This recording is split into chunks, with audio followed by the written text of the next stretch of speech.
Hello everyone, welcome to our YouTube channel. मैं CA Khursheed Ansari आज बहुत ही स्पेशल वीडियो लेकर के आया हूं और वो वीडियो इस टॉपिक पे है कि डिविडेंड पेइंग स्टॉक है उसको कैसे सेलेक्ट करें। ओके, और मैं कुछ एग्जांपल भी दूंगा आपको डिविडेंड पेइंग स्टॉक का। मैं बता दूं कि ऐसा नहीं है कि जो डिविडेंड ज्यादा दे रहा है कंपनी वो सबसे अच्छा कंपनी है, ऐसा नहीं है। कुछ ऐसी भी दिग्गज कंपनियां हैं जो नहीं डिविडेंड देती हैं या फिर ना के बराबर डिविडेंड देती हैं, फिर भी वो अच्छी हैं। कुछ ऐसी कंपनियां हैं जो बहुत डिविडेंड देती हैं लेकिन अच्छी नहीं है, और कुछ ऐसी भी कंपनियां हैं जो डिविडेंड भी अच्छी देती हैं और वो अच्छी है भी। अच्छी है का मतलब उसमें ग्रोथ अच्छा है उसके शेयर प्राइस में। तो आज की इस वीडियो देखने के बाद आपको ये समझ जाएगा कि अगर जो आप डिविडेंड के लिए इन्वेस्टमेंट करना चाहते हो कि आपको रेगुलरली डिविडेंड इनकम आए, देन इन दैट केस आप शेयर कैसे चूज करोगे। ए शेयर में इन्वेस्ट करना है या बी शेयर में इन्वेस्ट करना है, क्या पैरामीटर है जिसको आप देखोगे और आप डिसीजन ले पाओगे। तो मैं आपको आज डिसीजन मेकिंग सिखाऊंगा बहुत ही अच्छे से। तो आइए आगे बढ़ते हैं और इस चीज को समझ लेते हैं। तो देखो, अगर जो आपको आइडेंटिफाई करना है good dividend paying stock, good dividend paying company, in that case आपको क्या क्या पैरामीटर्स को ध्यान में रखना है। तो सबसे पहली बात, आपको return on capital employed and return on equity देखना है।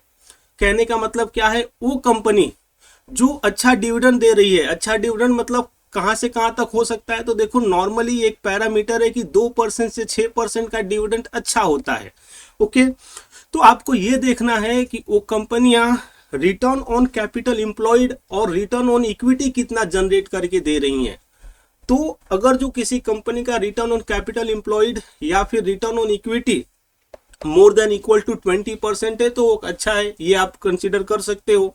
साथ ही साथ आपको ये देखना है कि जो डिविडेंड पे आउट रेशियो है, देखो डिविडेंड किस में से दिया जाता है, जो कंपनी अर्न करती है उसमें से दिया जाता है, जो कंपनी का प्रॉफिट होता है उसमें से दिया जाता है। तो आपको देखना है कि जो ईपीएस है, ईपीएस का 20 से 60% अगर जो कंपनी डिविडेंड दे देती है। फॉर एग्जांपल, अगर जो एक साल का कंपनी ने कमाई किया 100 रुपया और उस 100 रुपये में से 20 से 60 रुपये तक दे देती है, देन इन दैट केस वो कंपनी अच्छी है।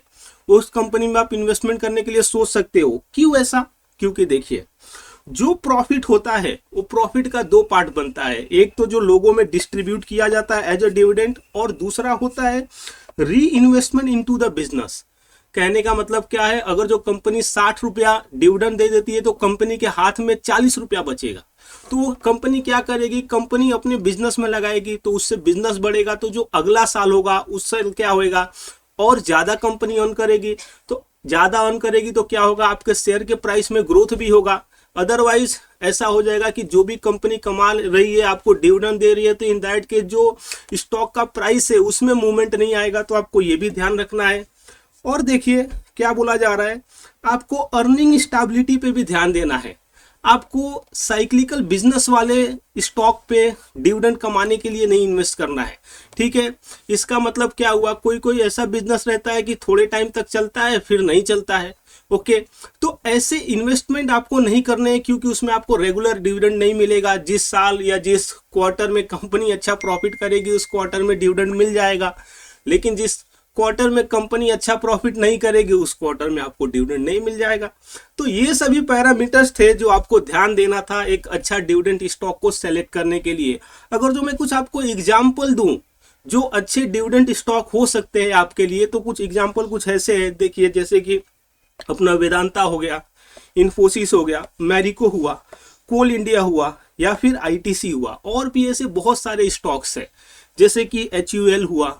ओके, तो आपको ये सभी स्टॉक देखने एक बार और खुद से डिसीजन लेना है कि कौन सा स्टॉक अच्छा है, किस में आपको इन्वेस्टमेंट करने चाहिए। ओके, तो आशा करता हूं कि आपको ये वीडियो अच्छा लगा कि डिविडेंड पेइंग स्टॉक को कैसे सेलेक्ट करने का। ओके, तो अगर जो वीडियो आपको समझा रहेगा तो आप मेरे चैनल को सब्सक्राइब कर लीजिएगा, इस वीडियो को लाइक कीजिए और अपने दोस्तों के साथ भी शेयर कीजिए सो दैट वो भी इस चीज को समझ सके। तो मिलते हैं अगले वीडियो में अगले कॉन्सेप्ट के साथ। थैंक यू दोस्तों।